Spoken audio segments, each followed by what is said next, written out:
ಇವತ್ತು ಎಷ್ಟೋ ಲಕ್ಷಾಂತರ ವಿದ್ಯಾರ್ಥಿಗಳು ಮನೆ ಬಿಟ್ಟು ಹಾಸ್ಟೆಲಲ್ಲಿ ಇರ್ತಾರೆ.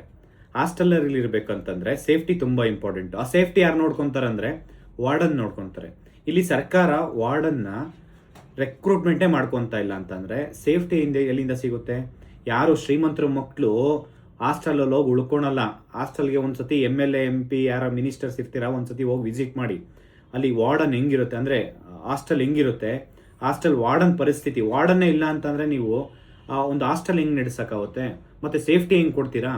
ದಯವಿಟ್ಟು ನಾವು ಇದನ್ನು ಖಂಡಿಸಿ ಈ ಕೂಡಲೇ ವಾರ್ಡನ್ ರೆಕ್ರೂಟ್ಮೆಂಟ್ ಆಗಬೇಕು ಅಂತ ಹೇಳ್ಬಿಟ್ಟು ಇದೇ ತಿಂಗಳು ಫೆಬ್ರವರಿ 11ನೇ ತಾರೀಕು ಬುಧವಾರ ಬೆಂಗಳೂರು ಫ್ರೀಡಮ್ ಪಾರ್ಕಲ್ಲಿ ಬೃಹತ್ ಮಟ್ಟದ ಹೋರಾಟ ಮಾಡ್ತಾ ಇದ್ದೀವಿ.